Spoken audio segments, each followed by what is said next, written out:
former Trump White House chief of staff in the first Trump term and the former chair of the Republican National Committee, Reince Priebus. Reince, good to see you.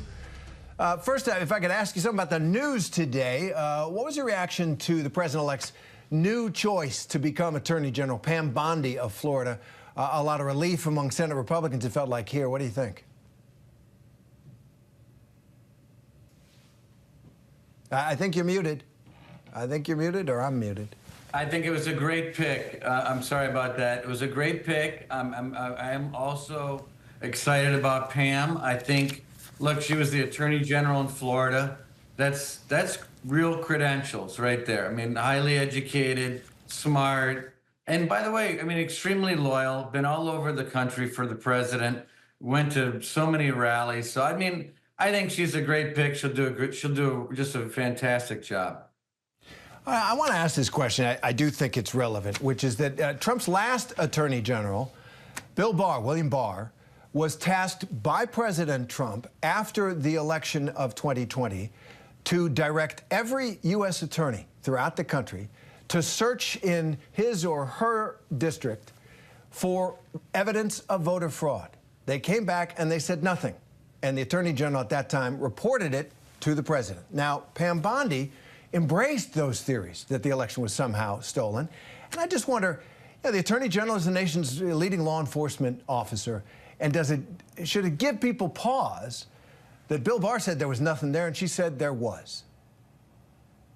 Look, I don't know, Terry. I mean, I think that, these are things that the Senate's going to have to ask about. I don't know enough about what Bill Barr saw or what Pam saw that was different. And I think these are the things that she'll have to talk about in the confirmation hearing. So, and this is the beauty of our country, right? I mean, the president has a prerogative to pick the people he wants to pick.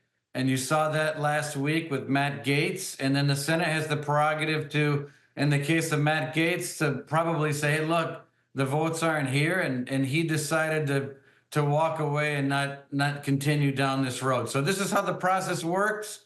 And I think it works pretty well. We haven't had anyone voted down since John Tower in 1989 because most people figure it out before you get to a vote. Right. He was stubborn. I actually remember that. I covered a little bit of that. It was his drinking problem and the fact that he was a complete jerk to most of his colleagues, not popular up there. But getting back to Gaetz, do you think, given what was already in the public realm about Matt Gaetz, that it was a mistake for the president-elect to spend some political capital at this early point on a guy who was clearly going to have a struggle?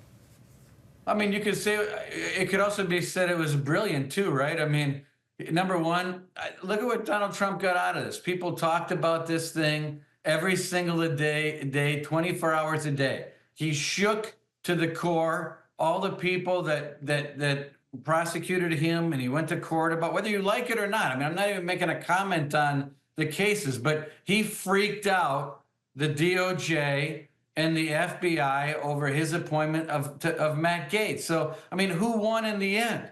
I mean, I would say that Donald Trump won in the end. I mean, he got what he wanted. He got constant coverage, constant discussion, freaked out the people that he wanted to freak out.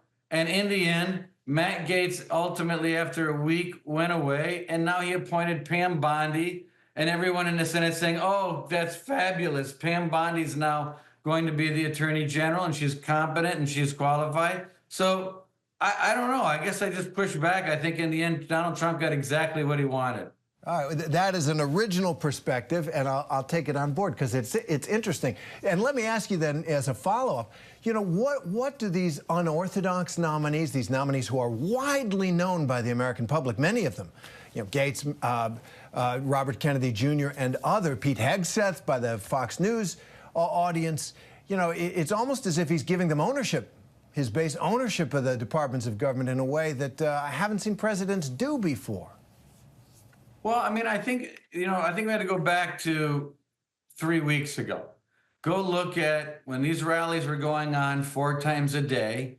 Go watch the pregame and see who was speaking at these rallies. It was Vivek Ramaswamy. It was Elon Musk, Pam Bondi, RFK Jr., Tulsi Gabbard. I mean, this should not be a surprise. The American people were given a preview of what Donald Trump would do, and Donald Trump is very transparent about the people that he surrounded himself with, and he won in a way that shocked the political world. No one expected Donald Trump to win the popular vote, and he did. And no one expected him to do better in New Jersey and Minnesota and California than he did in 2020, and he did. So, hey, this stuff was out there. The American people spoke, and here's what's coming down the pipe. All right, so we got one more for you, and we were there election night as these returns came in. There is now, it seems, this movement among Democrats and some analysts to say, well, look, he's going to fall below 50%. It's going to be a very narrow victory. Let's not talk about a big win. How do you answer that? Yeah, well, the only thing the Democrats did better in only 3 areas than 2020. Number 1, non-religious people.